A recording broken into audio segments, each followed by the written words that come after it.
The same thing that lost Democrats the 2024 election could be their ticket back to a wave win in 2026. For years, Democrats had two key messages before an election: vote for us and vote. Don't boo, vote. You have to vote. We need to get out every vote. We just have to vote. Vote. On its own, that might not sound super weird, right? Of course politicians want people to vote and participate in democracy, blah, blah, blah. But it spoke to something very real about Democrats from the 2000s through the 2010s. Their political success was tied to more people voting. We saw that throughout Barack Obama's presidency. Obama easily won in 2008 and 2012 when voter turnout was high, but Republicans cleaned up in the 2010 and 2014 midterms and won most special elections. They flipped deep blue districts in New York City and Hawaii. They won the governorships of super liberal states like Massachusetts and Maryland. They made massive inroads in state legislatures. And no, Republicans did not bat 1,000. Democrats won some big races too, but the pattern was super clear. 2008, presidential cycle, high turnout. Democrats won the popular vote, gained seats in the House, and gained seats in the Senate.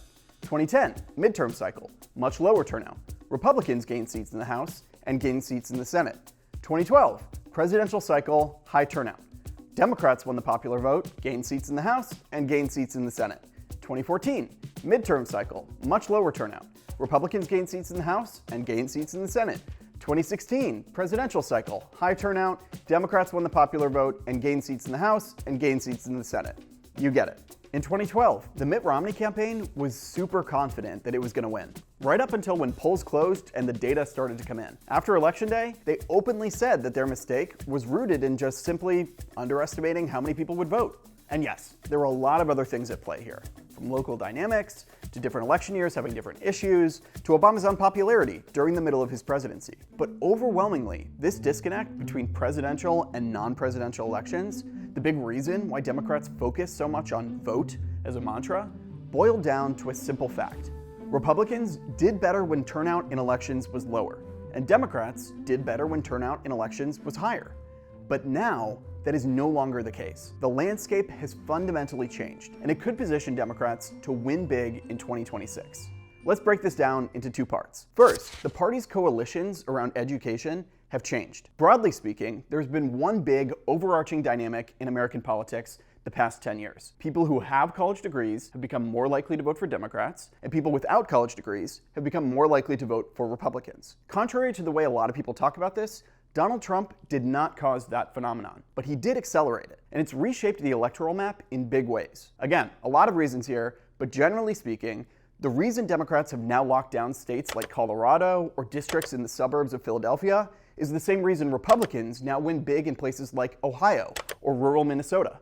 Winning voters with degrees gives you an advantage in places where a lot of people have degrees, and winning voters without degrees gives you a big advantage in places where a lot of people don't have degrees. But it's not just about how people vote. Education also correlates to when people vote. Look at the fluctuations between midterm and presidential cycles. Consistently, the electorate during midterm elections has a higher proportion of white voters and voters with college degrees. And you can understand the reasons for this. If you're someone who gets to drive your Prius to your 9-to-5 job and come home to your suburban house and not think about work, you just have more time to think about politics and follow the news and make time to vote than someone who's working an overnight shift at a factory or on call at a nursing home or working at a fast food restaurant. Also, if you had the opportunity to go to college, you're just more culturally primed to follow the news more. So there are a lot of reasons why turnout correlates to different identity markers. But the important thing to remember is that all the data is super clear. The people who vote in special elections and midterm elections are generally older, whiter, and more likely to have gone to college. And again, that's why Republicans used to clean up in those elections, because white people who went to college used to be big fans of the Republican Party. But then this whole change in the party's coalitions happened. And now, white people who went to college are core Democratic voters. And that's a big part of why they destroyed Republicans in the 2018 midterms, and why Republicans hugely underperformed in the 2022 midterms. No longer was the lower turnout midterm electorate an advantage for Republicans. It had now become a boost for Democrats. After 2022, a lot of Democrats convinced themselves that they were actually totally fine and didn't need to worry. But some people saw the full implications of this shift, that the higher turnout, more diverse electorate in presidential year cycles could now be risky terrain for Democrats. And of course, that's exactly what happened in 2024. The electorate was bigger, more diverse, and less college educated than in 2022, and Trump won, in case you hadn't heard. Because now it's Republicans who are dependent on voters who are less likely to vote, who don't follow the news as much, and aren't as plugged in to politics. This has sometimes led to some wild and kind of funny stories. Some Republicans have started to worry that more restrictive voter laws could now actually hurt them. And some Democrats have started to worry that more people voting could actually hurt them. Last year, the Washington Post obtained a secret memo circulated among many Democratic donors who had historically funded voter registration efforts that worried that signing up new voters could now help Republicans, which of course leads to all sorts of awkward and uncomfortable questions for both parties. Did Democrats ever really support registering more people because they love democracy? Or did they just know that more people voting meant it was easier for Democrats to win elections? Did Republicans ever really think we needed tighter restrictions on voting to make it more secure and stop fraud? Or did they just know that fewer people voting meant it was easier for Republicans to win elections? And that is the backdrop between what we've been seeing in the first few months of the Trump administration.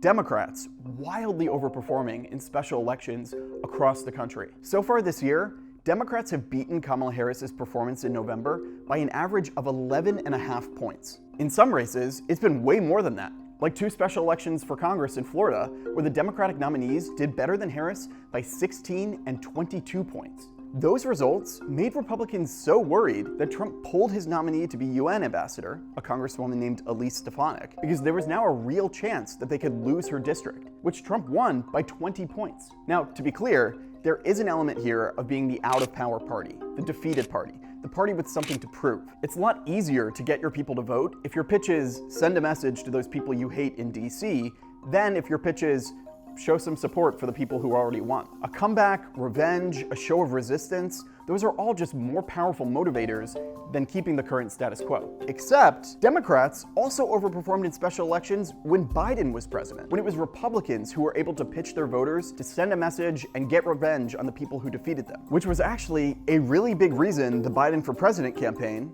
remember that, cited for why Biden would win the 2024 election. Oh, you say Biden is unpopular? Well, look at all these special elections where Democrats are winning and overperforming. That was super, super wrong.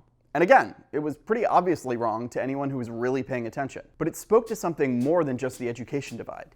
It illustrated the second way the party's coalitions have changed. It's not just education that now divides voters. It's also the degree to which people follow the news and trust the news. This is something polls and surveys throughout 2024 showed. Joe Biden and then Kamala Harris performed really well with voters who followed political news closely, while Donald Trump performed quite well with voters who don't really follow the news at all. And that's the other chunk here. Whether or not someone follows political news closely correlates to the things that predict whether someone will vote in a midterm election, like age. The youngest voters are the age group least likely to be plugged into the news. Or education. Voters without college degrees are the education group least plugged into the news. So again, a lot of these things are just swirled together. Age and class and education all mix together and impact each other.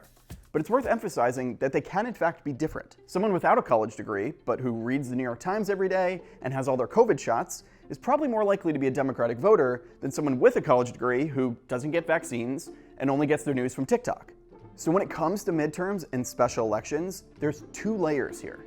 It's not just that people with college degrees, who again lean Democrat, become a higher percentage of the electorate. It's also that the people without college degrees who vote in midterms and special elections are the kinds of people in their demographic who are more likely to follow and trust the news, which again, also makes them more likely to vote for Democrats. Now, to be clear, no judgment on anyone involved here. Nothing wrong with being well off, or having a college degree, or making politics your hobby, or tuning out of the news. I mean, heck, I don't have a degree, I read the news every day, and I'm here on YouTube. The point here isn't to say that any one approach, or lifestyle, or demographic profile is right or wrong, or good or bad. It's just that all of these things are now directly linked to how people vote. And together, they tell a consistent story. The same thing that helped Republicans in 2024 could be their undoing in 2026. That Democrats now have a political coalition that is primed to do well in the midterms. That doesn't guarantee success, and if anything, it probably raises the stakes for Democrats' performance. But it should give them at least some reason for hope, for now. All right, we might not be hitting the polls for another year, but we're gonna be talking a lot about this stuff in the months ahead. So hit that subscribe button and hit the bell so you know every time we post a video.